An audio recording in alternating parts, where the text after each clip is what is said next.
Mega డిఎస్సికి సంబంధించిన ప్రతి అంశాన్ని పారదర్శకంగా ప్రజలకు అందుబాటులో ఉంచామని ముఖ్యమంత్రి చంద్రబాబు అన్నారు. డిఎస్సిపై వైసీపీ నేతలు చేస్తున్న ఆరోపణలపై శాసనసభలో చర్చకు రావాలని సవాల్ చేశారు. విద్యారంగాన్ని టీడీపీ ఎప్పుడూ నిర్లక్ష్యం చేయలేదని, ఉమ్మడి రాష్ట్రంలో పాఠశాలలు, కళాశాలలు, ఇంజనీరింగ్, వైద్య కళాశాలల ఏర్పాటుకు చర్యలు తీసుకున్నామని తెలిపారు. డిఎస్సి అభ్యర్థులు తమ కష్టంతో ఉద్యోగాలు సాధించారని, ప్రభుత్వంపై కుట్రలు పన్నేవారిని ఎదుర్కొనే శక్తి తమకు ఉందని చంద్రబాబు అన్నారు. మెగా డిఎస్సి నియామకాల అంశంపై ఏపీ శాసనసభలో ముఖ్యమంత్రి చంద్రబాబు నాయుడు ప్రసంగించారు. మంచి విద్య నైపుణ్యాలు అందిస్తే అత్యుత్తమ మానవ వనరులుగా విద్యార్థులు తయారవుతారని విశ్వసించామన్నారు. ఐటీని ప్రోత్సహించడం ద్వారా టెక్నాలజీలో ప్రపంచంలోనే అత్యుత్తమ మానవ వనరుల్ని తయారు చేశామని అన్నారు. విద్యారంగాన్ని తెలుగుదేశం పార్టీ ఎప్పుడూ ప్రోత్సహించిందని తెలిపారు. రెసిడెన్షియల్ పాఠశాల ద్వారా నాడు ఎన్టీఆర్ సంస్కరణలు తెచ్చారని గుర్తు చేశారు. మహిళలకు ఉన్నత విద్యావకాశాలు కల్పించేందుకు మహిళా యూనివర్సిటీని ఏర్పాటు చేసింది ఎన్టీఆర్ఏనని అన్నారు. తాను సీఎం అయిన తొలినాళ్లలోనూ పాఠశాలలు లేకపోవడంపై తక్షణ చర్యలు తీసుకున్నామని తెలిపారు. ప్రతి కిలోమీటరుకు ఒక ప్రాథమిక పాఠశాల, ప్రతి 3 కిలోమీటర్లకు ఒక అప్పర్ ప్రైమరీ, ప్రతి మండలానికి ఓ జూనియర్ కాలేజీ, ఇంజనీరింగ్ కాలేజీ, జిల్లాకు మెడికల్ కాలేజీని ఏర్పాటు చేశామని సీఎం అన్నారు. విద్యా ప్రమాణాలు పెంచితేనే అభివృద్ధి సాధ్యమవుతుందని వెల్లడించారు. ఒక టీచర్ పోస్టు కూడా ఇవ్వకుండా 2019-24 మధ్య సంస్కరణలు తెచ్చినట్లు గత పాలకులు డప్పులు కొట్టుకున్నారని మండిపడ్డారు. ఇప్పటి వరకు 14 డిఎస్సీలు పెడితే టీడీపీ హయాంలోనే 11 డిఎస్సీల ద్వారా ఉపాధ్యాయుల నియామకాలు చేపట్టామన్నారు. ఇంతవరకు అవినీతి జరిగిందని ఒక్కరు కూడా ఫిర్యాదు చేయలేదని అన్నారు. పాఠశాలలకు విద్యార్థులను హాజరుపరచాలనే లక్ష్యంతో డ్రై రేషన్ కూడా అందించామని ముఖ్యమంత్రి చెప్పారు. మధ్యాహ్న భోజన పథకాన్ని కూడా రాష్ట్రంలో నాడు టీడీపీ ప్రభుత్వమే ప్రవేశపెట్టిందన్నారు. ఇంటర్ విద్య వరకు ఈ పథకాన్ని విస్తరించామని చెప్పుకొచ్చారు. మహిళలకు విద్యలో కూడా 33% రిజర్వేషన్ కల్పించేలా నిర్ణయం తీసుకున్నామన్నారు. ఉపాధ్యాయుల బదిలీలను పారదర్శకంగా చేపట్టేందుకు ప్రత్యేకంగా ఓ చట్టమే తీసుకొచ్చామన్నారు. గడిచిన 30 ఏళ్లుగా విద్యారంగంలో వినూత్న సంస్కరణలతో మార్పులు తెచ్చామన్నారు. అధ్యక్ష ఇక్కడ చూస్తే 1995, 2024 ఇప్పుడు 25 వరకు మీరు చూస్తే 14 డిఎస్సీలు పెడితే 14 డిఎస్సీల్లో 11 డిఎస్సీలు నేను ముఖ్యమంత్రిగా ఉండే నిర్వహించాను అధ్యక్ష. 11 డిఎస్సీలు నేను గర్వపడుతున్నా. Every year DSC. ఈరోజు పనిచేసే టీచర్స్లో 80% నేను నిర్వహించిన డిఎస్సీల ద్వారా ఎంపికైన టీచర్లే ఈరోజు కాలేజీలో స్కూల్స్లో ఉన్నారు అధ్యక్ష. ఒక్కడొచ్చి ఒక్క రూపాయి అవినీతి జరిగిందని ఎప్పుడు చెప్పిన సందర్భమే లేదు. నేను ఒకటే చెప్తున్నా దిశ, నా జీవితంలో మళ్ళీ ఒకటి చెప్తున్నా, నేను ఈ సీట్లో కూర్చున్నంత వరకు ఎవడైనా ఎక్కడైనా తప్పు చేస్తే అదే చివరి రోజు ఆ వ్యక్తికి ఆ విషయం గుర్తుపెట్టుకోవాలి. తప్పుడు ఆరోపణలు చేసే వాళ్ళని ఏ విధంగా చేయాలో మనమే ఆలోచించుకోవచ్చు అధ్యక్ష.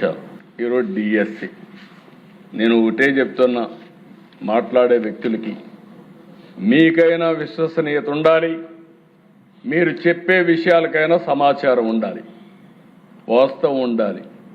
ట్రూత్ లేకుండా ఏదో గుడ్డ కాల్చి వేరే వాళ్ళపైన వేస్తానో బురద జల్తానో అంటుకుంటుందనే పరిస్థితికి వచ్చారు. నేను ఎన్నికల ముందు చెప్పాను, ఊరూరులో చెప్పాను. నేను ఆ రోజు చెప్పిన మాట మీరు ఆలోచిస్తే అధ్యక్ష, 5 ఏళ్లుగా ఒక టీచర్ని ఇవ్వలేదు. మీరందరూ ప్రిపేర్ అయ్యారు, చాలా నష్టపోయారు. అందుకే ఆనాటి ఎడ్యుకేషన్ మినిస్టర్ దగ్గరకు వచ్చి చెప్పినప్పుడు నా పాదయాత్రలో కూడా ఇవన్నీ చూశాను. నాకు బాధ ఉందంటే ఆ రోజు ఆయన్ని అడిగి ఎంతమంది ఉన్నారో ఎక్సర్సైజ్ చేయమన్నా.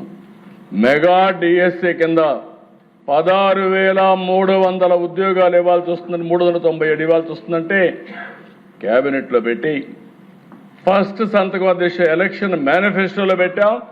నేను, పవన్ కళ్యాణ్ గారు, అదే మరిగా బీజేపీ ముగ్గురం కలిసి ఎలక్షన్ మేనిఫెస్టో కూడా రిలీజ్ చేసి చెప్పిన మాట ప్రకారం మొదటి సంతకం పెట్టింది మెగా డిఎస్సి పైన పెట్టాను. పెట్టడమే కాదు, నేను టైం చెప్పాను. ఇది విశ్వసనీయతకు సంబంధించిన విషయం. ఇమ్మీడియట్గా చేయాలి. డిఎస్సి ప్రక్రియపై జగన్ బృందం నిరాధారమైన ఆరోపణలు చేస్తోందని మంత్రి నారా లోకేష్ ఆరోపించారు. వైఎస్ఆర్సీపీ కుల మత ప్రాతిపదికన రాష్ట్రంలో చిచ్చు పెడుతోందని ఆయన మండిపడ్డారు. జగన్ అసెంబ్లీకి వస్తే చర్చకు తాను సిద్ధమని, ఎక్కడైనా సరే దీనిపై చర్చించడానికి తాను సిద్ధంగా ఉన్నానని మంత్రి లోకేష్ సవాల్ విసిరారు. మెగా డిఎస్సి నోటిఫికేషన్ ఇచ్చిన తర్వాత వైఎస్ఆర్సీపీ నాయకులు కావాలని 141 కేసులు పెట్టారని మంత్రి లోకేష్ ధ్వజమెత్తారు. అయినా పారదర్శకంగా నిర్వహించడం వల్ల డిఎస్సిని పూర్తి చేశామని వెల్లడించారు. మెగా డిఎస్సి 2025 నిర్వహణపై మంత్రి లోకేష్ శాసనసభలో పవర్ పాయింట్ ప్రజెంటేషన్ ఇచ్చారు. కూటమి సర్కారు టీచర్లను సింగపూర్, ఫిన్లాండ్ దేశాలకు పంపిస్తే గత వైఎస్ఆర్సీపీ సర్కారు వైన్ షాపుల ముందు నిలబెట్టిందని మండిపడ్డారు. ఎన్నికలకు ముందే తాము ప్రతి ఏటా డిఎస్సి నియామకాలు చేపడతామని హామీ ఇచ్చామని మంత్రి లోకేష్ పేర్కొన్నారు. కేవలం 148 రోజుల్లోనే మొత్తం డిఎస్సి నియామక ప్రక్రియను పూర్తి చేశామని ఆయన చెప్పారు. విద్యాశాఖలో టీడీపీ ప్రభుత్వం అనేక సంస్కరణలను అమలు చేసిందని, ఉపాధ్యాయుల నియామకాలు, బదిలీల్లో పారదర్శకత ఉండాలని ముఖ్యమంత్రి ప్రత్యేక శ్రద్ధ వహించారని ఆయన వెల్లడించారు. ఇప్పటి వరకు తమ ప్రభుత్వం 1.80 లక్షల ఉపాధ్యాయ పోస్టులను భర్తీ చేసిందని ఆయన గుర్తు చేశారు. తమ ప్రభుత్వం ఉపాధ్యాయులను శిక్షణ కోసం సింగపూర్, ఫిన్లాండ్ దేశాలకు పంపితే గత వైఎస్ఆర్సీపీ ప్రభుత్వం వారిని మద్యం దుకాణాల వద్ద కాపలా ఉంచిందని ఆయన విమర్శించారు. ఈ ప్రజాప్రభుత్వంలో పౌరులకు స్వేచ్ఛ ఉందని, ఎవరైనా వ్యవస్థను ప్రశ్నించవచ్చని లోకేష్ తెలిపారు. భిన్నాభిప్రాయాలు ఉన్నవారు కోర్టులో 336 కేసులేశారని, వర్టికల్, హారిజాంటల్ రిజర్వేషన్ విధానాలను అమలు చేయాలని కోర్టు స్పష్టమైన ఆదేశాలిచ్చిందని ఆయన పేర్కొన్నారు. దేశ చరిత్రలోనే డిఎస్సి నియామక ప్రక్రియలో ఇలాంటి రిజర్వేషన్ విధానాన్ని అమలు చేయడం ఇదే మొదటిసారని ఆయన స్పష్టం చేశారు. తాము నియామకాలను పారదర్శకంగా నిర్వహించామని, అందుకే వేలాది మంది ఉపాధ్యాయులు స్వచ్ఛందంగా ముందుకొచ్చి ప్రభుత్వానికి మద్దతు తెలిపారని ఆయన వివరించారు. అధ్యక్ష, ఇక్కడ మీరు ఒకసారి చూస్తే 2019 నుంచి 24 వరకు డిఎస్సి జరగలేదు. ఇది ఎందుకు ఇంపార్టెంట్ పాయింట్ అంటే, డిఎస్సి నిర్వహించాలంటే కంప్యూటర్ బేస్డ్ టెస్టింగ్ కావాలి. కంప్యూటర్ బేస్డ్ టెస్టింగ్ జరగాలంటే కంప్యూటర్ సెంటర్స్ ఉండాలి. మనకి ప్రధానమైన సమస్య ఏంటంటే సెంటర్స్ సరిపడాలేవు. అండ్ అందరి కోరిక ఏంటంటే మా జిల్లాలోనే టెస్ట్ రాయాలన్న కోరిక అందరికి ఉంటుంది. అంటే శ్రీకాకుళంలో, లేదంటే ఇచ్చాపురం వాళ్ళు కుప్పం వరకు వెళ్ళి టెస్ట్ రాయలేరు, అంటే ఈస్ట్ గోదావరి వాళ్ళు రాయలసీమకి వెళ్ళి టెస్ట్ రాయలేరు, రాయలసీమ వాళ్ళు వచ్చి విశాఖపట్నంలో టెస్ట్ రాయలేరు. దానికి ఒక సాఫ్ట్వేర్ రూపొందించే అధ్యక్ష, మీరు గమనిస్తే 87.8% మంది ఆస్పిరెంట్స్ కి వాళ్ళ first choice district DSC, CBT exam కి టీసీఎస్ అయాన్ సెంటర్ వాళ్ళకి ఇస్తాం జరిగింది అధ్యక్ష. బహుశా ఇది ఎక్కడ జరగలేదు. వాళ్ళు కోరిన సెంటర్లో, వాళ్ళు కోరిన జిల్లాలో ఫస్ట్ ప్రిఫరెన్స్ 87.8% మనం అందిస్తాం జరిగింది అధ్యక్ష. దాని తర్వాత అధ్యక్ష మీరు చూస్తే టీసీఎస్ అయాన్ సెంటర్స్ కూడా నేను అధికారులు చెప్పాను, కంపల్సరీ ఫిజికల్ వెళ్ళి వెరిఫై చేయాలి. అన్ని ఎక్విప్మెంట్ కరెక్ట్ గా ఉందా లేదా, సీసీటీవీ పనిచేస్తుందా లేదా, మొత్తం ఫుటేజ్ రికార్డింగ్ జరుగుతుందా లేదా, అక్కడ సిస్టమ్స్ ప్రాసెస్ ఎలా ఉన్నాయి అది మొత్తం రివ్యూ చేయమని నేను చెప్తాం జరిగింది. అందరు వెళ్ళి చూశారు అధ్యక్ష. దేవర్ ఆల్ ఫిజికలీ ఇన్స్పెక్టెడ్ కూడా అధ్యక్ష. అంతేకాకుండా 19 సెంటర్స్ ఆంధ్ర రాష్ట్రం నుంచి బయట ఉన్న సెంటర్స్ కూడా నేను పెట్టుకున్నాను అధ్యక్ష. ఎందుకంటే మన పిల్లలు ఇతర రాష్ట్రాల్లో కూడా ఉన్నారు, వాళ్ళు కూడా కోరుకుంది ఎగ్జామ్ రాయాలని. బట్ వాళ్ళు అంత దూరం రావాలంటే ఇబ్బంది పడతారని వాళ్ళ నివసిస్తున్న ప్రాంతంలోనే టీసీఎస్ అయాన్ సెంటర్స్ కూడా మేము ఐడెంటిఫై చేసి 19 సెంటర్స్ స్మూత్ ఎగ్జామ్ నిర్వహించడానికి అది కూడా మేము ఏర్పాటు చేశాం అధ్యక్ష. మీరు చూస్తే అధ్యక్ష, హాల్ టికెట్ 35/20/25 హాల్ టికెట్ వాళ్ళకి అందిస్తాం జరిగింది అధ్యక్ష. అండ్ మీరు ఇప్పటికీ చెప్పాను, మల్టిపుల్ షిఫ్ట్స్ లో ఎగ్జామినేషన్ జరిగింది. ఒక సైంటిఫిక్ మెకానిజం వాడాం అధ్యక్ష, నార్మలైజేషన్ ఒక సైంటిఫిక్ మెకానిజం వాడాం. దీన్ని కూడా ఛాలెంజ్ చేస్తూ వైకాపా వాళ్ళు కోర్టుకి వెళ్తే కోర్టు చాలా స్పష్టంగా చెప్పింది, కోర్టు ఎగ్జామ్స్ కి నార్మలైజేషన్ ఉన్నప్పుడు డిఎస్సికి ఎందుకు నార్మలైజేషన్ ఉండకూడదని కోర్టు చెప్పి ఆ కేసుని పక్కన పడేసింది, డిస్మిస్ చేసింది అధ్యక్ష కోర్టు. అంత పారదర్శకంగా మేము నార్మలైజేషన్ పాటించాం అధ్యక్ష. అంతేకాకుండా హెల్ప్ డెస్క్ ఏర్పాటు చేసి గ్రీవెన్స్ రిడ్రెసల్ కూడా పకడ్బందీగా చేస్తాం. రాజమహేంద్రవరం సమీపంలో పంచాయతీరాజ్ ఏఈ నూకరాజు కుటుంబం ఆత్మహత్యాయత్నం ఘటనపై ఉప ముఖ్యమంత్రి పవన్ కళ్యాణ్ విచారం వ్యక్తం చేశారు. గల్లంతైన వారి కోసం గాలింపు చర్యలు ముమ్మరం చేయాలని, ఘటనపై సమగ్ర విచారణ జరిపి బాధ్యులపై కఠిన చర్యలు తీసుకోవాలని అధికారులను ఆదేశించారు. ప్రతి సమస్యకు పరిష్కారం ఉంటుందని, మానసిక ఒత్తిడికి లోనై ప్రాణాలు తీసుకునే నిర్ణయం తీసుకోవద్దని ప్రజలకు సూచించారు. రాజమహేంద్రవరం సమీపంలో పంచాయతీరాజ్ శాఖ అసిస్టెంట్ ఇంజనీర్ నోకరాజు కుటుంబ సభ్యులతో కలిసి ఆత్మహత్యాయత్నానికి పాల్పడిన ఘటనపై ఉప ముఖ్యమంత్రి పవన్ కళ్యాణ్ విచారం వ్యక్తం చేశారు. గల్లంతైన వారిని గుర్తించి రక్షించేందుకు యుద్ధ ప్రాతిపదికన గాలింపు చర్యలు చేపట్టాలని జిల్లా యంత్రాంగాన్ని ఆదేశించారు. అవసరమైతే ఎన్డీఆర్ఎఫ్, ఎస్డీఆర్ఎఫ్ బృందాల సేవలను వినియోగించాలని సూచించారు. ఈ ఘటనపై తూర్పుగోదావరి, కాకినాడ జిల్లాల ఎస్పీలతో ఫోన్లో మాట్లాడిన పవన్ కళ్యాణ్ నోకర్రాజు కుటుంబం ఆత్మహత్యాయత్నానికి దారితీసిన పరిస్థితులపై ఆరా తీశారు. ఘటనపై సమగ్ర విచారణ జరిపి వాస్తవాలను వెలికితీయాలని, ఎవరైనా బాధ్యులుగా తేలితే వారిపై చట్టప్రకారం కఠిన చర్యలు తీసుకోవాలని అధికారులను ఆదేశించారు. ఘటన నుంచి బయటపడిన నోకరాజు మనమడి పరిస్థితిని కూడా అడిగి తెలుసుకుని బాలుడికి అవసరమైన వైద్య సాయం అందించి పూర్తిగా కోలుకునేలా చర్యలు తీసుకోవాలని సూచించారు. ప్రతి సమస్యకు పరిష్కార మార్గం ఉంటుందని, క్షణికావేశం లేదా మానసిక ఒత్తిడికి లోనై ఎవరూ ప్రాణాలు తీసుకునే నిర్ణయం తీసుకోవద్దని పవన్ కళ్యాణ్ ప్రజలకు విజ్ఞప్తి చేశారు. బెదిరింపులు, వేధింపులు లేదా ఇతర ఇబ్బందులు ఎదురైనప్పుడు వెంటనే పోలీసులను, సంబంధిత అధికారులను సంప్రదించి చట్టపరమైన సహాయం పొందాలని సూచించారు. ప్రాణం అమూల్యమైనదని, సమస్యలను ధైర్యంగా ఎదుర్కోవాలని కోరారు. జూనియర్ డాక్టర్ల స్టైఫండ్ను 15% పెంచాలని, పదవీ విరమణ వయసు పెంపు వద్దని, ఎన్ఎంసీ నిబంధనల కన్నా ఎక్కువగా పీహెచ్డీ విద్యార్థులను తీసుకోవటం వల్ల ఇబ్బంది భవిష్యత్తులో ఎదుర్కోవాల్సి వస్తుందని జూనియర్ డాక్టర్లు పేర్కొన్నారు. వారం రోజుల నుంచి ఆందోళనలు చేస్తున్నా ప్రభుత్వం నుంచి ఎటువంటి స్పందన లేదని, అందువల్లే అత్యవసర వైద్య సేవలను నిలిపివేశామన్నారు. తమ 3 డిమాండ్లపై రాష్ట్ర ప్రభుత్వం వెంటనే స్పందించాలని, లేని పక్షంలో తమ నిరసనలు మరింత తీవ్రతరం చేస్తామన్నారు. తమ డిమాండ్లను తీర్చాలని కోరుతూ జూనియర్ డాక్టర్లు నేటి నుంచి సమ్మెకు దిగారు. అత్యవసర వైద్య సేవలను నిలిపివేశారు. విజయవాడలోని కొత్త ప్రభుత్వాసుపత్రి వద్ద వైద్యులు నిరసన కార్యక్రమాన్ని నిర్వహించారు. వైద్యులు పెద్ద సంఖ్యలో హాజరయ్యారు. తమ డిమాండ్లను పరిష్కరించాలని నినదించారు. జూనియర్ డాక్టర్ల స్టైఫండ్ను 15% పెంచాలని, పదవీ విరమణ వయసు పెంపు వద్దని, ఎన్ఎంసీ నిబంధనల కన్నా ఎక్కువగా పీహెచ్డీ విద్యార్థులను తీసుకోవడం వల్ల ఇబ్బంది భవిష్యత్తులో ఎదుర్కోవాల్సి వస్తుందన్నారు. 2008-2009 జీవో ప్రకారం తమకు రావాల్సిన 15% స్టైఫండ్ను ఇవ్వాలని కోరుకుంటున్నామన్నారు.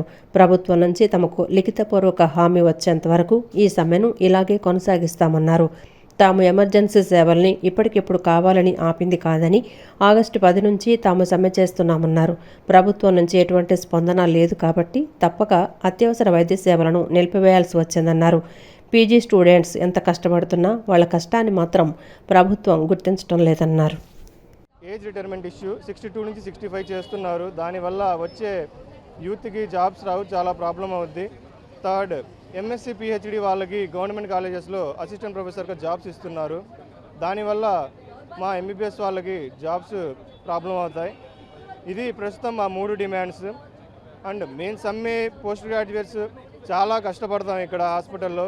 పొద్దున్న నుంచి సాయంత్రం దాకా పేషెంట్ జాయిన్ చేసిన దగ్గర నుంచి డిశ్చార్జ్ దాకా ప్రతిదీ చాలా కష్టపడుతున్నాము. సర్జరీ నుంచి పోస్ట్ సర్జరీ దాకా, పోస్ట్ ఓపీ దాకా అంతా. దాని ప్రకారంగా మేము 15% హైక్ అనేది అడుగుతున్నాము. గవర్నమెంట్తో చర్చలు అయితే జరుగుతున్నాయి. చర్చలన్నీ ఫ్రూట్ఫుల్గా అయితే అవ్వట్లేదు. సో ఇలా ఎమర్జెన్సీస్ ఆపడం, ఫేజ్ 3 కంటిన్యూ చేయడం మాకు బాధాకరమే. బట్ హై అథారిటీస్ నుంచి మాకు ఏదో ఒక రిటర్న్ ఫార్మాట్లో కానీ, మీటింగ్లో కానీ మా డిమాండ్స్ని చేస్తే దీన్ని మేము నిలిపివేయడం జరిగిద్ది.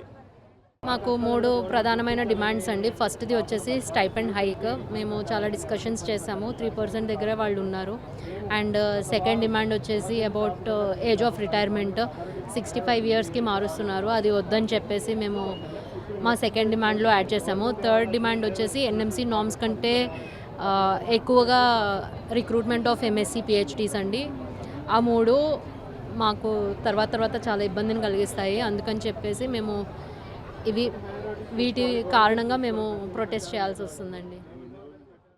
జగన్మోహన్ రెడ్డి వైకాపాకు చెందిన మిగతా 10 మంది శాసనసభ్యులు అసెంబ్లీ సమావేశాల్లో పాల్గొనకపోవటం మూర్ఖత్వానికి, బాధ్యతారాహిత్యానికి, పిరికితనానికి పరాకాష్టాన్ని రాజ్యసభ మాజీ సభ్యులు కాంగ్రెస్ పార్టీ రాష్ట్ర media chairman doctor Narreddy Tulasireddy అన్నారు. వైకాపా పార్టీకి ప్రతిపక్ష పార్టీగా గుర్తింపు, తనకు ప్రతిపక్ష పార్టీ నాయకునిగా గుర్తింపు ఇస్తేనే శాసనసభ సమావేశాల్లో పాల్గొంటామని జగన్మోహన్ రెడ్డి చెప్పడం హాస్యాస్పదం, అవివేకమని ఎద్దేవా చేశారు. రాష్ట్రంలో రైతుల పరిస్థితి చాలా చాలా దుర్భరంగా ఉందని, వ్యవసాయం గిట్టుబాటు కావటం లేదని తులసిరెడ్డి ఆవేదన వెలిబుచ్చారు. విజయవాడ ఆంధ్రరత్న భవన్లో రాజ్యసభ మాజీ సభ్యులు, కాంగ్రెస్ పార్టీ రాష్ట్ర media chairman doctor Narreddy Tulasireddy media సమావేశంలో మాట్లాడుతూ, అసెంబ్లీ సాంప్రదాయాల ప్రకారం ఒక పార్టీకి స్పీకర్ ప్రతిపక్ష హోదా ఇవ్వాలి అంటే మొత్తం శాసనసభ్యుల సంఖ్యలో 10% ఎమ్మెల్యేలు ఆ పార్టీకి ఉండాలన్నారు.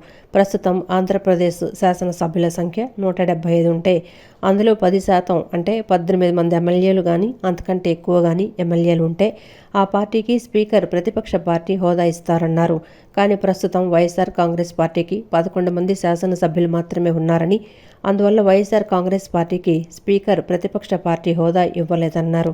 శాసనసభ సమావేశాలకు పోనప్పుడు ఆ పార్టీ పోటీ చేయటం ఎందుకు? వైఎస్ఆర్ కాంగ్రెస్ పార్టీని రద్దు చేసుకోవటం మంచిది, లేదా ప్రజలు వైఎస్ఆర్ కాంగ్రెస్ పార్టీని చిత్తుచిత్తుగా ఓడించటమే దీనికి ఏకైక పరిష్కార మార్గమని తులసిరెడ్డి అన్నారు. రాష్ట్రంలో రైతుల పరిస్థితి చాలా దుర్భరంగా ఉందని, వ్యవసాయం గిట్టుబాటు కావటం లేదని తులసిరెడ్డి ఆవేదన వెలిబుచ్చారు. కాంగ్రెస్ పాలనలో వ్యవసాయం పండగ అనే వాతావరణం ఉండగా, కూటమి పాలనలో వ్యవసాయం దండగా అనే పరిస్థితి వచ్చిందన్నారు. పంట పండించడం ఒక ఎత్తు అయితే దానిని అమ్ముకోవటం మరో పెద్ద సమస్య అయిందన్నారు.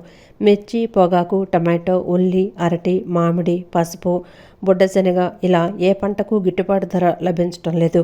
పంటల బీమా అమలు కావటం లేదని, పంట నష్ట పరిహారం సకాలంలో అందటం లేదని చెప్పారు. సున్నా వడ్డీ పథకానికి సున్నం పెట్టడం జరిగిందని, పావలా వడ్డీ పథకానికి పాడి కట్టారని, డ్రిప్ ఇరిగేషన్ అంతంత మాత్రమేనన్నారు. నీ నియోజకవర్గ ప్రజలకు అన్యాయం చేస్తున్నావు, ఈ రాష్ట్ర ప్రజలకు అన్యాయం చేస్తున్నావు. నువ్వు అసెంబ్లీకి పోనప్పుడు ఎమ్మెల్యేలకు పోటీ చేసేటి ఎందుకు పోటీ చేయాలా? పోటీ చేయకు, ఎవరెవరెవరు గెలుస్తారు కదా. కాబట్టి ఇప్పటికైనా జగన్మోహన్ రెడ్డికి జ్ఞానోదయం కలిగి అసెంబ్లీకి సమావేశాలకు పోవాలని, లేదా అంటే మీ పార్టీని ఇంకా రాజకీయ పార్టీగా రద్దు చేసుకోండి, లేదా ఆ నియోజకవర్గ ప్రజలు ఆ పార్టీ ఎమ్మెల్యేలను వాళ్ళను చిత్తుగా ఓడిస్తే కానీ బుద్ధి రాదు. తర్వాత రెండవ ఐటెం వ్యవసాయ రుణాల మాఫీ.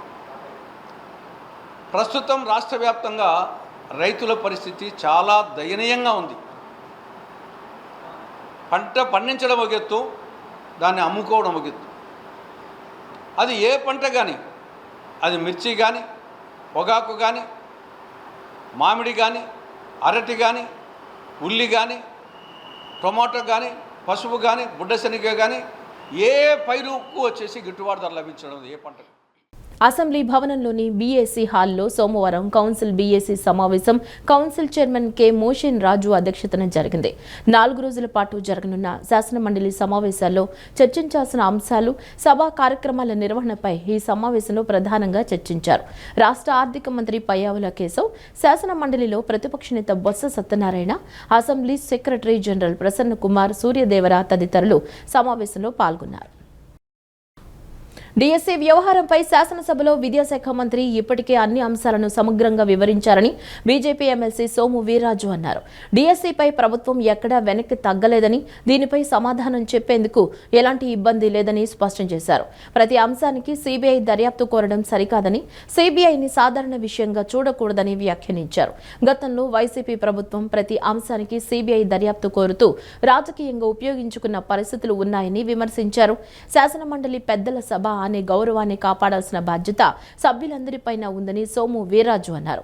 సభలో నిరసనల పేరుతో బల్లలు కొట్టడం, నినాదాలు చేయడం, గందరగోళం సృష్టించడం వంటి చర్యలు మండలి ప్రతిష్టను దెబ్బతీస్తాయని పేర్కొన్నారు.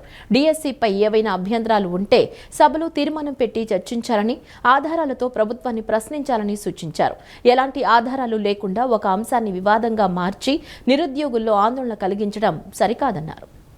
ఈవేళ వారున్నా లేకపోయినా శాసనసభలో దీని మీద విద్యామంత్రి వివరంగా సవివరంగా అన్ని విషయాల్ని తెలియజేశారు. దాని సందర్భంగా ఇతర పెద్దలు కూడా దీని మీద మాట్లాడుతున్నారు. అంటే డిఎస్సి మీద మేము ఎక్కడా వెనక్కి వెళ్ళలేదు. సమాధానం చెప్పడానికి మేము ఇబ్బంది పడే ప్రసక్తి లేదు. మీరు 2 విషయాలు చెప్తున్నారు బొత్స సత్యనారాయణ గారు. సిబిఐ వేయండి, దాని మీద సిబిఐ వేయండి, దీని మీద సిబిఐ వేయండి, పూర్వం జరిగిన దాని మీద సిబిఐ వేయండి. అంటే సిబిఐకి ఏదో తోటకూర వ్యాపారం చేయడం అనుకుంటున్నారు. సిబిఐ అంటే వైసీపీ వాళ్ళు ప్రతిదానికి సిబిఐయే. రథదగ్ధం జరిగింది, జగన్మోహన్ రెడ్డి సిబిఐ ఇచ్చాడు. ఏం జరిగింది? క్యాజువల్గా తీసుకోకూడదు సిబిఐని. ఆ విధంగా సభ జరిగేది 4 రోజులు. ఈ 4 రోజుల్లో ఈవేళ కౌన్సిల్లో విధ్వంసం. అందుకనే మా వాళ్ళు అస్మాను గొడ్డల పార్టీ అంటారు దీన్ని. ఏం చేస్తారు? కౌన్సిల్ అంటే పెద్దల సభ. ఆయన మీదకి వెళ్ళిపోతారు. ఆయన మీదకి వెళ్ళిపోయి కింద ఆ బల్ల ఉంటుంది, దాని మీద మ్యూజిక్ వాయించారు. ప్రభుత్వాలు మారుతున్నా విజయవాడ అభివృద్ధి రూపురేఖలు మాత్రం మారడం లేదని సిపిఎం నాయకులు దొనిపుడి కాశీనాథ్ అన్నారు. విజయవాడ నగరాన్ని పాత బస్తీ తరువాత పురాతన నగరం అని పేరు పెట్టి పురాతన నగరంగా ఉంచేస్తే అమరావతి వెలుగులోకి వస్తుందన్న ఆలోచన కనపడుతోంది తప్ప విజయవాడ అభివృద్ధి చేయాలనే ఆలోచన కనిపించడం లేదన్నారు. విజయవాడలో ఒక్క ఫ్లైఓవర్ అయినా చంద్రబాబు హయాంలో వేయించారా అని ప్రశ్నించారు. 14 సంవత్సరాలు అధికారంలో ఉన్న ఒక్క ఫ్లైఓవర్ కూడా నిర్మించలేదని తెలిపారు. NH-65 రహదారిపై ప్రమాదాలను అరికట్టాలని, రహదారిని దాటేందుకు నేతాజీ వంతెన వద్ద సబ్వే నిర్మాణం తక్షణం చేపట్టాలని డిమాండ్ చేస్తూ సిపిఎం 17, 18 డివిజన్ కమిటీల ఆధ్వర్యంలో రాణిగారి తోటలోని NHAI కార్యాలయం వద్ద ధర్నా నిర్వహించారు. ఈ సందర్భంగా సిపిఎం నాయకులు దొనిపుడి కాశీనాథ్ మాట్లాడుతూ విజయవాడ నగరాభివృద్ధికి రాష్ట్ర ప్రభుత్వం పూర్తిగా విస్మరించిందని తెలిపారు. విజయవాడ నగరంలో టీడీపీ అధికారంలో ఉన్నప్పుడు ఒక్క ఫ్లైఓవర్ కూడా నిర్మించలేదన్నారు. నగరాన్ని పురాతన నగరంగా మార్చేందుకు ప్రయత్నం చేస్తున్నారని తెలిపారు. విజయవాడలోని కృష్ణలంక ప్రాంతాన్ని పురాతన పేటగా మార్చారని, అష్టదిగ్బంధనం చేశారన్నారు. స్థానిక ప్రజలు అనేక ఇబ్బంది పడుతున్నారని, సబ్వేలు లేక జాతీయ రహదారిపై ప్రమాదాలు జరిగి ఇప్పటి వరకు 26 మంది చనిపోయారన్నారు. ఎన్నో ఏళ్లుగా సబ్వేలు ఏర్పాటు చేయాలని కోరుతున్నామని చెప్పారు. సబ్వే నిర్మాణానికి ప్లాన్లు వేస్తున్నారు తప్ప ఆచరణలో మాత్రం లేదన్నారు. టెండర్ల దశలో ఉందని ఎన్నిసార్లు చెప్తారని, జనాలకు టెండర్ వేస్తున్నారు తప్ప కాంట్రాక్టర్కు టెండర్ ఇవ్వటం లేదన్నారు. 6 చోట్ల సబ్వేలు నిర్మించాల్సి ఉండగా ఒక చోట నిర్మించి వదిలేశారన్నారు. 6 చోట్ల ఫ్లైఓవర్ ఇక్కడ సబ్వేలు నిర్మించాల్సినటువంటిది కనీసం ఒక్క చోట నిర్మించి వదిలేసినటువంటి నీ పరిపాలన యొక్క తీరుకి ఇంతకంటే ఉదాహరణ ఇంకేం చెప్పాలని అడుగుతున్నాం. అందుకనే ఎప్పటికైనా రాణి గారి తోట సబ్వే తక్షణం పనులు ప్రారంభించండి, దీనికి సంబంధించినటువంటి పరిష్కారాన్ని చూపండి, ప్రజానీకాన్ని ఇబ్బందులు లేకుండా ఈ దిగ్బంధనం నుండి బయటేయండి అని చెప్పనేటువంటిది మేము ఈ సందర్భంగా కోరుతా ఉన్నాం. తప్పనిసరిగా ఇది చేయకపోయినట్లయితే ఇదే మీకు చివరి అల్టిమేటం. ప్రత్యక్ష కార్యాచరణకు దిగుతాం, హైవేలు దిగ్బంధనం చేస్తాం. ఇదేదో చెప్పడం కాదు, ఈసారి ప్రత్యక్ష కార్యాచరణే అవసరం అని చెప్పని భావిస్తూ ఉన్నాం. డైరెక్ట్గా హైవేను దిగ్బంధనం చేస్తాం, మీ ఆఫీసుల్ని ముట్టడిస్తాం, మీ ఆఫీసుల నుంచి బయటికి రాకుండా చేస్తామని చెప్పనేటువంటిది కూడా. దేశవ్యాప్తంగా కార్మికులు అనేక ఇబ్బందులు ఎదుర్కొంటున్నారని, వాటిని పరిష్కరించాల్సిన బాధ్యత కేంద్ర రాష్ట్ర ప్రభుత్వాలపై ఉందని కార్యక్రమానికి భారతీయ మజ్దూర్ సంఘ్ రాష్ట్ర అధ్యక్షులు తంగిరాల రఘురాం అన్నారు. కొత్త లేబర్ కోడ్లలో కార్మిక హక్కులకు భంగం కలిగించే నిబంధనల్ని తొలగించి కార్మికులకు రక్షణ కల్పించాలని డిమాండ్ చేశారు. ప్రభుత్వ ఉద్యోగులు గుండె చప్పుడు ఓల్డ్ పెన్షన్స్ స్కీమ్ పునరుద్ధరించాలని కోరారు. దేశవ్యాప్తంగా కార్మికులు ఎదుర్కొంటున్న అనేక సమస్యలపై భారతీయ మజ్దూర్ సంఘ్ ఎన్టీఆర్ జిల్లా ఆధ్వర్యంలో గాంధీనగర్ ధర్నా చౌక్లో మహాధర్నా నిర్వహించారు. ఈ కార్యక్రమానికి బిఎంఎస్ ఎన్టీఆర్ జిల్లా కార్యదర్శి మేకల వెంకటేశ్వరరావు నాయకత్వం వహించారు. కార్యక్రమానికి భారతీయ మజ్దూర్ సంఘ్ రాష్ట్ర అధ్యక్షులు తంగిరాల రఘురాం ముఖ్య అతిథిగా పాల్గొన్నారు. ఈ సందర్భంగా ఆయన మాట్లాడుతూ దేశవ్యాప్తంగా కార్మికులు ఎదుర్కొంటున్న సమస్యలను కేంద్ర రాష్ట్ర ప్రభుత్వాల దృష్టికి రాతపూర్వకంగా తీసుకొచ్చామని తెలిపారు. ఈఎస్ఐ వేతన పరిమితి 21,000 నుండి 42,000 రూపాయలకు పెంచాలని, ఈపీఎస్ కనీస పెన్షన్ను 1,000 రూపాయల నుండి 700కు పెంచాలని, ఈపీఎఫ్ వేతన పరిమితి 15,000 రూపాయల నుంచి 30,000 రూపాయలకు పెంచాలన్నారు. కాంట్రాక్టు కార్మికులకు సమాన పనికి సమాన వేతనం చెల్లించాలన్నారు. కొత్త లేబర్ కోడ్లలో కార్మిక హక్కులకు భంగం కలిగించే నిబంధనలను తొలగించి కార్మికులకు రక్షణ కల్పించాలని డిమాండ్ చేశారు. ప్రభుత్వ ఉద్యోగుల గుండె చప్పుడు ఓల్డ్ పెన్షన్స్ స్కీమ్ పునరుద్ధరించాలని కోరారు. కార్మిక సంస్థ ప్రతినిధులతో భారతీయ మజ్దూర్ సంఘ్తో తక్షణమే సంప్రదించవలసి జరిపి వీటి యొక్క పరిష్కార దిశగా అడుగులు వేయాలని భారతీయ మజ్దూర్ సంఘ్ ఆంధ్ర శాఖ తరపున కార్మిక లోకానికి, కేంద్ర ప్రభుత్వానికి పత్రికాముఖంగా విజ్ఞప్తి చేస్తూ ఉన్నాం. అలాగే జీడీఎస్ కార్మికుల్ని అనేక రకాలుగా ఇబ్బందులకు గురి చేస్తూ వారికి అనేకమైనటువంటి యొక్క వేతన పరిమితుల్ని పెంచకుండా పని ఒత్తిడిని పెంచుతూ ఉంటాన్ని తీవ్రంగా గర్హిస్తున్నాం. వీటన్నిటి మీద తక్షణమే కేంద్ర ప్రభుత్వం స్పందించి తగు నిర్ణయాలు కనుక్కొని కార్మిక లోకానికి న్యాయం చేయాలని భారతీయ మజ్దూర్ సంఘ్ ఈ యొక్క ధర్నా తరపున భారతీయ మజ్దూర్ సంఘ్ కేంద్ర ప్రభుత్వాన్ని ఖచ్చితంగా డిమాండ్ చేస్తోంది. ప్రాథమికంగా నాంది పలకడమే ఈ వేదికను చేసుకొని ఈ యొక్క మా డిమాండ్లన్నీ కూడా తీర్చే విధంగా కేంద్ర ప్రభుత్వాన్ని మేము డిమాండ్ చేస్తూ ఉన్నాము. భారతీయ మజ్దూర్ సంఘ్ డిమాండ్ చేస్తూ ఉంది. అంతేకాదు ఈ భవిష్యత్తులో మా డిమాండ్లన్నీ కూడా తీర్చేటట్టు కేంద్ర ప్రభుత్వం తగు చర్యలు తీసుకోకపోతే ఈ నిరసన కార్యక్రమం పోరాటంగా ఉధృతం చేసి కార్మికులకు అండగా నిలిచేంత వరకు కూడా BMS పోరాడుతుందని చెప్పి ఈ సందర్భంగా తెలియజేస్తూ ఉన్నాం. శాసన మండలిలో మాజీ మంత్రి బొత్స సత్యనారాయణపై టీడీపీ నేతలు వ్యక్తిగత దూషణలకు పాల్పడడం సరికాదని వైసీపీ ఎమ్మెల్సీ రమేష్ యాదవ్ ఖండించారు. డిఎస్సి గ్రూప్ 1 నియామకాలపై చర్చకు తాము సిద్ధంగా ఉన్నామని, అవినీతి ఆరోపణలపై సిబిఐ విచారణకు ప్రభుత్వం ముందుకు రావాలని డిమాండ్ చేశారు. వైసీపీ హయాంలో ప్రభుత్వ కాంట్రాక్ట్ అవుట్సోర్సింగ్ ఉద్యోగాలు పెద్ద సంఖ్యలో భర్తీ చేశామని పేర్కొన్నారు. టీడీపీ ప్రభుత్వం భర్తీ చేసిన ఉద్యోగాల వివరాలను వెల్లడించాలని కోరారు. వ్యక్తిగత విమర్శలకు బదులుగా ఉద్యోగాలపై చర్చ జరపాలని వారు సూచించారు. ఈరోజు ఇటువంటి ముఖ్యమైన చర్చ జరగకుండా జరగడం జరుగుతుంది. మీరందరూ చూస్తే లడ్డు గురించి, తిరుమల తిరుపతి దేవస్థానం లడ్డు గురించి పట్టుబట్టి మేము చర్చ జరిపి దాంట్లో మా హయాంలో ఎటువంటి కల్తీ జరగలేదనేసి మేము ఓపెన్ సీక్రెట్గా అన్ని విషయాలు తెలిసి చెప్పడం జరిగింది. అట్లానే ఈరోజు వీళ్ళు చేసిన అక్రమాలన్నీ మేము ఎక్కడ చెప్తామో అనేసి చర్చ జరగకుండా ఈ వెన్నుపోటు పార్టీ సభ వాయిదా వేయడం జరిగింది.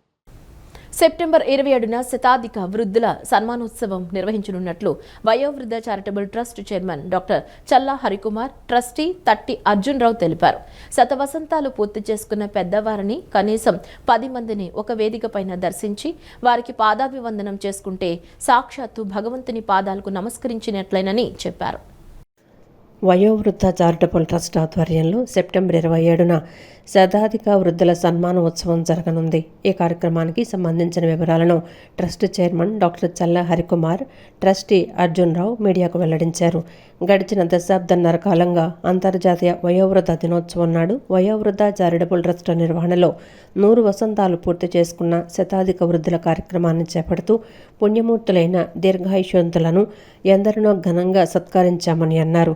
11 సార్లు ఈ కార్యక్రమాన్ని చేపట్టామని, ఈ ఏడాది కూడా సెప్టెంబర్ 27వ తేదీ నాడు అంతర్జాతీయ వయోవృద్ధుల దినోత్సవం మరియు జాతిపిత మహాత్మా గాంధీ జయంతి కార్యక్రమాలను పురస్కరించుకుని 100 వసంతాలు పూర్తి చేసుకున్న కనీసం 17 మందిని శతాధిక వృద్ధులను ఒక వేదికపైకి తీసుకొచ్చే ఈ బృహత్తర కార్యక్రమానికి విజయవాడ వేదికగా అవనుందని అన్నారు. ఉమ్మడి కృష్ణా, గుంటూరు, పశ్చిమ గోదావరి జిల్లాలకు చెందిన శతాధిక వృద్ధులను కనీసం 17 మందిని ఎంపిక చేసి వీరికి ప్రత్యేక రవాణా సౌకర్యాన్ని ఏర్పాటు చేసి విజయవాడకు తీసుకొచ్చి ఒకే వేదికపై ఘనంగా సత్కరించాలని ట్రస్ట్ నిర్ణయం తీసుకుందన్నారు. పరిసర ప్రాంతాలలో 100 సంవత్సరాలు పూర్తి చేసుకున్న శతాధిక వృద్ధుల సమాచారాన్ని సెప్టెంబర్ 1వ తేదీ లోపుగా తమకు తెలియజేయాలని విజ్ఞప్తి చేశారు. శతాధిక వృద్ధుల పాదాలకు కుటుంబ సమేతంగా నమస్కరించుకుంటే ఆయుష్, ఆరోగ్యం కలుగుతాయని చెప్పారు. ఎక్కడెక్కడైనా మీకు తెలిసినటువంటి వృద్ధుల్ని ఉన్నట్లయితే మీరు మాకు ఇన్ఫర్మేషన్ ఇచ్చినట్లయితే మేము వాళ్ళ ఇళ్ళకి వెళ్ళి వాళ్ళతో మాట్లాడి మేము చేసే సత్కారాలు ఏ విధంగా ఉంటాయి తెలియపరిచి సన్మానాలు, సత్కారాలు, దాంతోపాటుగా వారికి ఇచ్చే పారితోషం కూడా, అంటే వారు కొంతమంది డబ్బున్న వాళ్ళు ఉంటారు, డబ్బు లేని వాళ్ళు ఉంటారు. డబ్బున్న వాళ్ళు మాకు అక్కర్లేదు లేని అంటారు, డబ్బు లేని వాళ్ళు బాబు ఇస్తే సంతోషం అంటారు. వారికి ఇప్పించి కారు ఏర్పాటు చేసి వాళ్ళు తీసుకొచ్చి మళ్ళీ ఎలా తీసుకొచ్చామో అలాగే పంపించి ఏర్పాటు చేస్తాం. ఇందులో ఒక విషయం గమనించాలి మీరు, ఆ వయసులో ఉన్నవాళ్ళు పాస్కి వచ్చినా ఆపుకోలేరు, నెంబర్ 2 వచ్చినా ఆపుకోలేరు. వాళ్ళు డ్రైవర్లు వేయించి వాళ్ళు ఇబ్బంది పడకుండా ఆ యాక్షన్ కూడా వాళ్ళు మేము తీసుకొని మరీ తీసుకొస్తున్నాం. అంటే మేము తీసుకునే కేర్ మీకు తెలియజేస్తున్నాను నేను. ఇక విజయవాడలో కూడా మేము ఇప్పుడు ఇది 12సారి చేస్తున్నాం అండి ఈ సంఘం. ఇప్పటిదాకా కనీసం 17 మందిని ఒకే స్టేజ్ మీద కనీసం 17 మంది 100 సంవత్సరాల వృద్ధులు తీసుకొచ్చి ఇప్పటిదాకా సన్మానం చేయడం జరిగింది. మళ్ళీ ఈ సంవత్సరం కూడా చేయాలని మా కమిటీ వాళ్ళు నిర్ణయించారు. ఇందులో ఏంటంటే మీరు రండి, మేము సన్మానం చేయించి జనరల్ డే సన్మానం డే వాళ్ళు వస్తారు, సన్మానం చేసి పంపిస్తారు, మన ఫోటోలు వేస్తున్నాం. వాళ్ళు ఎక్కడున్నారో మేము ముందు తెలుసుకోవాలి. ఈ 3 జిల్లాలండి, కృష్ణా, గుంటూరు, వెస్ట్ గోదావరి జిల్లాల్లో ఉన్న వాళ్ళందరికీ మేము మీ ద్వారా సమాచారం వాళ్ళు వెళ్తుంది. వాళ్ళు మాకు ఫోన్ చేస్తారు, మేము వెళ్ళి వాళ్ళని చూసి వాళ్ళ హెల్త్ పొజిషన్ చూసి వాళ్ళతో సపోర్ట్ ఎవరు వస్తారో చూసుకొని ఆ విధంగా తీసుకొస్తాం. అది కూడా వాళ్ళ జర్నలిజం పుట్టిందే విజయవాడ గడ్డ మీద అని విజయవాడ ఎంపీ కేశినేని శివనాథ్ అన్నారు. విలువలతో కూడిన జర్నలిజం క్రమంగా తగ్గిపోతుందన్నారు. నిజం కన్నా అబద్ధం వేగంగా వెళ్లిపోతుందన్నారు. జర్నలిస్టులకు తాము ఎప్పుడూ గౌరవిస్తామని, జర్నలిస్టులు కూడా మంచి వార్తలు, సత్యాలు రాయాలని కోరారు. తమ అధినేత చంద్రబాబు కూడా మీడియాకు ఎంతో ప్రాధాన్యత ఇస్తారని చెప్పారు. జర్నలిస్టుల సమస్యలను కేంద్ర రాష్ట్ర ప్రభుత్వాల దృష్టికి తీసుకువెళతానన్నారు. Andhra Pradesh union of working journalists 70వ ఆవిర్భావ దినోత్సవ వేడుకలు విజయవాడ ప్రెస్ క్లబ్లో ఘనంగా నిర్వహించారు. ఆవిర్భావ వేడుకల్లో ఎంపీ కేశినేని శివనాథ్ చిన్ని, సెంట్రల్ నియోజకవర్గ శాసనసభ్యులు బోండా మమ్మేశ్వరరావు అతిథులుగా పాల్గొని ఏపీయూడబ్ల్యూజే పతాకాన్ని ఆవిష్కరించారు. ఏపీయూడబ్ల్యూజే 70 వసంతాల నూతన లోగో సావనీర్ను ఎంపీ కేశినేని శివనాథ్ చిన్ని, ఎమ్మెల్యే బోండామ, ఇండియన్ యూనియన్ జర్నలిస్టు ప్రతినిధులు సిన్హా, సుబ్బారావు ఆవిష్కరించారు. జర్నలిస్టులపై దాడులకు పాల్పడే వారిపై కఠిన చర్యలు తీసుకోవాలని, హత్యలు లేదా ప్రమాదాల్లో మృతి చెందిన జర్నలిస్టుల కుటుంబాలకు 25 లక్షల ఆర్థిక సాయం అందించాలని ఏపీయూడబ్ల్యూజే ప్రతినిధులు కోరారు. జర్నలిస్టులు, వారి కుటుంబ సభ్యులకు మెరుగైన వైద్య సేవలు, రైలు ప్రయాణాల్లో సబ్సిడీ, ఇళ్ల సమస్యల పరిష్కారం, జర్నలిస్టుల పదవీ విరమణ వయసును 58 నుంచి 65 సంవత్సరాలకు పెంపు, 10 లక్షల ప్రమాద బీమా వంటి అంశాలపై ఎంపీ కేశినేని శివనాథ్ చిన్ని, ఎమ్మెల్యే బోండా ఉమాకు వినతి పత్రాలు అందజేశారు. ఈ సందర్భంగా ఎంపీ కేశినేని శివనాథ్ మాట్లాడుతూ పత్రికా రంగానికి ఎలక్ట్రానిక్ మీడియా, సోషల్ మీడియా తోడైందని, త్వరగా వార్తలిచ్చే క్రమంలో అసత్యాలు రాస్తున్నారన్నారు. నిజం కన్నా అబద్ధం వేగంగా వెళ్లిపోతోందని, ఒకప్పుడు వివరణ తీసుకుని వార్తలు రాసేవారు, ఇప్పుడు అలా ఎవరూ చేయటం లేదన్నారు. ఉదయం 5 గంటలకే లేచి పేపర్ కోసం ఎదురు చూసేవాళ్లమని, డిజిటల్ యుగం వచ్చాక అన్నీ ఫోన్లలోనే చూస్తున్నామన్నారు. నిజాలు రాసే చోట వార్తలు వేరేగా వెళుతున్నాయని, రాజకీయ నాయకులు వార్త వస్తుందంటే భయపడేవాళ్లమన్నారు. నాణ్యమైన వార్తలు రాయకపోవటం వల్ల నేడా భయం లేదని, వార్తల కన్నా వివాదాలకు ప్రాధాన్యం ఇస్తున్నారని తెలిపారు. మీ వార్తలను మేమే ప్రశ్నించే పరిస్థితి నేడు కనిపిస్తోందన్నారు. యుద్ధంలో నుంచి జర్నలిస్టులు పుట్టుకొచ్చారు. ధైర్యంగా వెళ్ళి అక్కడ యుద్ధంలో పాల్గొని అక్కడ ఉన్న వార్తలను ఇక్కడికి వచ్చే విధంగా చూపించేవాళ్ళు. అట్లా ఎన్నో త్యాగాలకి ఎన్నో ధైర్యంగా ముందుకు వెళ్ళేవాళ్ళు. మనం కూడా చూసాం, ఢిల్లీలో ఒకే లాఠీ చార్జ్ జరుగుతూ ఉంటుందో, లేకపోతే విద్యార్థి ఉద్యమాలు జరిగినప్పుడు మీరు వెళ్ళి పోషించిన పాత్ర మొదలైంది. కానీ ఏమవుతుందంటే రెచ్చగొట్టే విధంగా వార్తలు ఎక్కువగా వస్తున్నాయి. తప్పకుండా ఇవాళ నాణ్యమైన వార్తలు ముందుకు తీసుకువెళ్ళాలని అందరినీ కూడా కోరుతున్నాం. నిజాలు రాయాలి. నిజాలు రాసే దగ్గర ఇవాళ పరిస్థితి కొంచెం వేరుగా వెళ్తుంది. ఇవాళ పత్రికల్లో వార్తలు వచ్చినాయంటే ఆ రోజు హిందూలో ఒక వార్త వచ్చిందంటే దాన్ని నిజంగా దాన్ని అందరూ కూడా నమ్మేవాళ్ళు. ఆ రోజు ఒక వార్త రాశారు అంటే రాజకీయ నాయకులు భయపడే పరిస్థితుల నుంచి ఇవాళ లెక్కలేని చేయలేని పరిస్థితికి వచ్చింది. అంటే వార్తలు వచ్చే విధానాన్ని అనంతరం ఎమ్మెల్యే బోండా మమ్మేశ్వరరావు మాట్లాడుతూ వార్తల కంటే వివాదాలకు ప్రాధాన్యత పెరగటం సమాజానికి మంచిది కాదన్నారు. ప్రజలకు ఉపయోగపడే వాస్తవాధారిత జర్నలిజానికి ప్రాధాన్యత ఇవ్వాలని సూచించారు. జర్నలిస్టులకు తాము ఎల్లప్పుడూ గౌరవం ఇస్తామని, బాధ్యతాయుతమైన జర్నలిజాన్ని కొనసాగించాలని కోరారు. కార్యక్రమంలో ఏపీయూడబ్ల్యూజే ప్రతినిధులు, జర్నలిస్టులు, మీడియా ప్రతినిధులు తదితరులు పాల్గొన్నారు.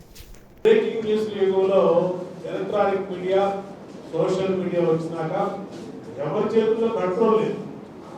ఎవరో ఎక్కడి నుంచో కొడతారు. అసలు పత్రికలు రిజిస్ట్రేషన్ ఇందాక చెప్పారు, రిజిస్ట్రేషన్ వాటిలో కూడా చాలా మందికి ఏది పేర్లు ఎక్కువగా కూడా కనపడతా ఉంటాయి. ఏది ఏమైనా ఈ ప్రభుత్వం గతంలో చూసాం, పాత్రికేయుల మీద నియంత్రణ చట్టాలు కూడా వచ్చినాయి. ఇంకా ఈ వివరాల్లో కలపండి. నియంత్రణ చట్టాలు జీవోలు కూడా తీసుకొచ్చారు. కానీ ఇవాళ ఈ ప్రభుత్వం మాత్రం మీకు అన్ని రకాలుగా సహకరించే ప్రభుత్వం. నేను ఇప్పుడు జయరాజ్ గారు ఏవైతే డిమాండ్ చెప్పారో 25 lakhs ఇన్సూరెన్స్ కవరేజ్ కానీ, అలాగే లైఫ్ 5 lakhs యాక్సిడెంటల్ బెనిఫిట్స్. క్రైస్తవులపై మతోన్మాదుల దాడులను వ్యతిరేకించడానికి, క్రైస్తవులను దాడుల నుంచి కాపాడుకోవడానికి united Christian protection India council పనిచేస్తుందని ఆ సంస్థ చైర్మన్ డాక్టర్ కోలా ప్రసాద్ తెలిపారు. బీజేపీ అధికారంలోకి వచ్చిన తర్వాత మతోన్మాదులు దేశంలోనే కాకుండా అనేక రాష్ట్రాల్లో క్రైస్తవులపై దాడులు చేయడం, చర్చిలను పాడుగొట్టడం, పాస్టర్లను, మహిళలపై దాడి చేయడం, హత్య చేయడం వంటి పనులు చేస్తున్నారన్నారు. ఆంధ్ర రాష్ట్రంలో కూడా క్రైస్తవులపై కూడా రాజ్య ఉల్లంఘన జరుగుతుందన్నారు. క్రైస్తవులకు రాజ్యాంగపరంగా రక్షణ కల్పించాలన్నారు. United Christian protection India council VIP leaders summit Vijayawada Novotel హోటల్లో జరిగింది. సమావేశంలో ఆంధ్రప్రదేశ్లో ఉన్న బిషపులు, పాస్టర్లు, ప్రజాప్రతినిధులు పాల్గొన్నారు. సంస్థ చైర్మన్ డాక్టర్ కోలా ప్రసాద్, రాష్ట్ర అధ్యక్షుడు డాక్టర్ దేవ ఎస్ దండల మాట్లాడుతూ క్రైస్తవులపై మతోన్మాదుల దాడులను వ్యతిరేకించడానికి, క్రైస్తవులను దాడుల నుంచి కాపాడుకోవడానికి united Christian protection India council పనిచేస్తుందన్నారు. స్వాతంత్రోద్యమంలో క్రైస్తవుల పాత్ర ఉందన్నారు. దేశంలో విద్యా వ్యాప్తికి, వైద్య సేవలు అందించడంలో ఎంతో కృషి చేశారన్నారు. ఆంధ్ర రాష్ట్రంలో కూడా క్రైస్తవులపై కూడా రాజ్యాంగ ఉల్లంఘన జరుగుతోందన్నారు. క్రైస్తవ సమాజాన్ని ఉక్కుపాదంతో అణిచివేస్తున్నారని తెలిపారు. ఏ పార్టీ అయినా క్రైస్తవులను ఓటు బ్యాంకుగా వాడుకుంటున్నారని అన్నారు. క్రైస్తవులు కృష్ణానదిలో బాప్టిజం తీసుకోవడానికి గత ప్రభుత్వంలో అనుమతిస్తే ఈ ప్రభుత్వంలో అనుమతి నిరాకరించారని తెలిపారు. క్రైస్తవ లోకం మేల్కొని రోడ్డు మీదకు రాకముందే ప్రభుత్వాలు మేల్కొనాలని, రాజ్యాంగపరంగా రక్షణ కల్పించాలన్నారు. క్రైస్తవ సమాజాన్ని అణిచివేసే కార్యక్రమాలు జరుగుతున్నాయని తెలిపారు. గ్రామాల్లో ఉన్న పాస్టర్లకు రక్షణ పూర్తిగా కరువైందని, ప్రభుత్వ వసతులు కల్పించకపోగా కనీసం చర్చి కట్టుకొని దైవసేవ చేసుకునే అవకాశం లేదని అన్నారు. ప్రతి చర్చిలు కూడా, ప్రతి పాస్టర్ కూడా మరి రిజిస్టర్ చేసుకోవాలా, ప్రతి చర్చి కూడా రికార్డులో ఉండాలా అనేటువంటిది అదొక నిబంధన. అంటే అనేకమైనటువంటి నిర్బంధనలు పెట్టి క్రైస్తవాన్ని అణగదొక్కేటువంటి ప్రయత్నాలు జరుగుతూ ఉన్నాయి. అది ఎంతవరకు సమంజసం కాదు అని నేను పదే చెప్పదలుచుకున్నాను. నేను ఈ విధానాన్ని ఇలా కొనసాగితే క్రైస్తవ లోకం చూస్తూ ఊరుకోదు. ఉద్యమ రూపము దాల్చక ముందే, క్రైస్తవ లోకం రోడ్డు మీదకి రాకముందే ప్రభుత్వాలు మేలుకొలాల, క్రైస్తవులకి రాజ్యాంగపరంగా రక్షణ కల్పించాలని మాత్రం నేను కోరుతా ఉన్నాను. క్రైస్తవ్యం మన రాష్ట్రంలోనే కాదండి, మన దేశంలోనే కాదండి, ప్రపంచమంతటిలో ఈ రోజున మీరు తీసుకుంటే ప్రభువైన యేసుక్రీస్తు వారి ప్రేమ సందేశం ప్రపంచంలో అనేక మంది నాయకులను సైతం, ప్రజలను సైతం మంత్రముగ్ధులను చేసి ప్రభువైన యేసుక్రీస్తు వారి అనుచరులుగా వారు మారుతూ ఉన్నారు. ఇందాక మన నాయకులు చెప్పినట్లుగా ఈ రోజున క్రైస్తవ్యంలో అందరూ ఉన్నారు. ఒక కులమని లేదు, ఒక మతమని లేదు. కనుక యూసీపీఐసి జరిగించే ఈ శ్రేష్టమైన పరిచర్యలో మీరందరూ భాగస్వాములు కావాలని, ఏ సమస్యనైనా కూడా సున్నితంగా పరిష్కరించాలని అన్ని మతాలను మేము గౌరవిస్తాం. అలాగే మా మతాన్ని గౌరవించి కుల మతాలకు అతీతంగా క్రైస్తవ్యాన్ని ఈ లోకంలో పరిచర్య చేస్తుంది. కనుక క్రైస్తవ్యాన్ని ప్రబలించడంలో ఎటువంటి ఆందోళన లేకుండా ప్రభుత్వం ప్రత్యేకమైన భద్రత, న్యాయము, అదేవిధంగా సహాయము, సహకారాలు మాకు అందించాలని సందర్భంగా చెప్పుకుంటూ, క్రైస్తవం అనేది కులం కాదు, మతం కాదు, మోక్షానికి మార్గం చూపిస్తుందని మీకు తెలియజెప్పుకుంటూ, సహాయ సహకారాలు అందించే గొప్ప భాగ్యాన్ని గవర్నమెంట్ కూడా ప్రసాదించాలని కోరుతూ, మరి ప్రసాద్ గారు చెప్పిన మాటలు కానీ, ఇంకా కొంతమంది మాట్లాడిన విధానాన్ని కానీ గుర్తించి గవర్నమెంట్ తప్పనిసరిగా సహాయ సహకారాలు అందించి ఐకమత్యంతో క్రైస్తవులందరూ మెలిగే భాగ్యాన్ని ప్రసాదిస్తారని కోరుకుంటూ, వారికి కావాల్సిన అవసరతలు, అక్కర్లు తీర్చేటట్టు గవర్నమెంట్ కూడా సహాయ సహకారం అందించాలని కోరుకుంటూ, మరి ఇక్కడ పెద్దలు చెప్పిన ప్రతి మాటకి కూడా తన అత్తింటి వారి నుంచి రావాల్సిన ఆస్తి తనకు ఇవ్వకుండా మరిది వారి కుమారులు ఇబ్బందులకు గురి చేస్తున్నారని కృత్తివెన్ను మండలం చిన్న గొల్లపాలెంకు చెందిన ఏలూరి వెంకటలక్ష్మి తెలిపారు. గాంధీనగర్లోని ప్రెస్ క్లబ్లో ఆమె విలేకరుల సమావేశం నిర్వహించారు. తన సోదరికి వారి అత్తింటి నుంచి వచ్చిన 6 ఎకరాలు వస్తే వాటిని తాను కొనుగోలు చేశానని, ఆ పొలంలోకి వెళితే తనను అడ్డుకుని చిత్రహింసలు పెడుతున్నారని తెలిపారు. తన భర్త కరోనా సమయంలో చనిపోయారని, 3 కుమార్తెలు పెళ్లిళ్లు అయిపోయాయి, వారి అత్తవారి ఇంట్లో ఉంటున్నారని, తానొక్కదారిని ఉంటున్నానని చెప్పారు. శేషుబాబు, రంగబాబు, పవన్, కృష్ణమూర్తి తనను తన కోటలోకి వెళ్లనీయకుండా అడ్డుకుంటున్నారని, అన్ని తన ఆస్తులే అంటున్నారని చెప్పారు.